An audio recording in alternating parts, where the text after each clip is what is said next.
ഇന്നത്തെ ഏറ്റവും പുതിയ വീഡിയോയിലേക്ക് ഇവർക്കും സ്വാഗതം. ലോക ഇന്നത്തെ കളക്ഷനോടെ ഈ വർഷത്തെ അടുത്ത 150 കോടിയിലധികം കളക്ഷൻ പിന്നിടുന്ന സിനിമയായിട്ട് മാറിക്കഴിഞ്ഞിരിക്കുകയാണല്ലോ. എമ്പുരാൻ തുടരും എന്നീ സിനിമകൾക്ക് ശേഷം ഈ വർഷം 150 കോടി കളക്ഷൻ പിന്നിടുന്ന മൂന്നാമത്തെ സിനിമ കൂടിയ ലോക എന്ന സിനിമയുടെ ഏറ്റവും പുതിയ കളക്ഷൻ നേട്ടങ്ങളൊപ്പം തന്നെ സിനിമ ഏറ്റവും പുതിയതായിട്ട് മറികടന്ന സിനിമകളെ കുറിച്ചാണ് വീഡിയോയിലൂടെ പ്രേക്ഷകരിലേക്ക് എത്തിക്കുന്നത്. ഇന്നത്തോടെ 165 കോടി കളക്ഷനിലേക്ക് 10 ദിവസങ്ങൾ കൊണ്ട് ലോക എത്തപ്പെടുമെന്നാണ് പ്രതീക്ഷിക്കുന്നത്. ഇതോടെ സിനിമ മറികടന്ന വിവിധ സിനിമകളിലേക്ക് വരികയാണെങ്കിൽ മലയാള സിനിമയിൽ ഏറ്റവും കൂടുതൽ 100 കോടി കളക്ഷനുള്ള നടൻ നമ്മുടെ ലാലേട്ടനാണല്ലോ. 400 കോടിയിലധികം കളക്ഷനുള്ള ലാലേട്ടന്റെ 2 സിനിമകൾ ഇപ്പോഴത്തെ ലോകം മറികടന്നിരിക്കുകയാണ്. അതിലൊന്ന് ലൂസിഫർ ആണെങ്കിൽ മറ്റൊന്ന് പുലിമുരുകനാണ്.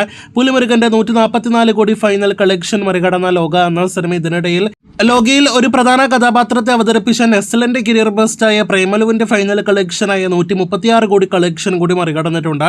അതിനുശേഷം 150 കോടിയിലേക്ക് എത്തപ്പെട്ട ലോക പിന്നെ 160 കോടി കളക്ഷൻ പിന്നിട്ടപ്പോൾ കഴിഞ്ഞ വർഷത്തെ 2 വൻ തരംഗമായ മലയാളം സിനിമകളുടെ ഫൈനൽ കളക്ഷൻ മറികടന്നിരിക്കുന്നു.